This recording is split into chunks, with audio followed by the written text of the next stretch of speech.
അപ്പം അങ്ങനെ എനിക്ക് മുഖ്യമന്ത്രിയെ പരിചയപ്പെടാനുള്ളൊരു അവസരം കിട്ടുകയും മുഖ്യമന്ത്രിയോട് ഞാൻ വിദേശ മെഡിക്കൽ അഡ്മിഷൻ്റെ അനന്തമായിട്ടുള്ള അവസരങ്ങളും അത് മിസോറാമിൻ്റെ വികസനത്തിന് എങ്ങനെ പ്രയോജനപ്പെടുത്താമെന്നും ഒക്കെ അല്പസമയം സംസാരിക്കാനും ഞാൻ അദ്ദേഹത്തോട് പറഞ്ഞു.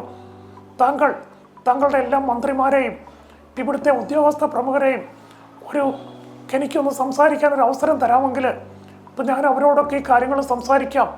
അപ്പം അങ്ങനെയാണെങ്കിൽ അത് ഈ മിസോറാമിന് വലിയൊരു അനുഗ്രഹമായി തീരും എന്ന് പറയുകയും അദ്ദേഹം അതിനുള്ള ഒരു അവസരം എനിക്ക് ഒരുക്കി തന്ന് അപ്പം അങ്ങനെ അവിടുത്തെ മന്ത്രിമാർക്കും ഉദ്യോഗസ്ഥ പ്രമുഖർക്കും എല്ലാവർക്കും വേണ്ടി നല്ലൊരു മീറ്റിംഗ് ചെയ്യാനും ഒക്കെ ഉള്ള ഒരു വലിയ ഒരു അവസരം എനിക്ക് കിട്ടിയെന്ന് പറയുന്നതിലൊക്കെ എനിക്ക് വലിയ സന്തോഷമുണ്ട്.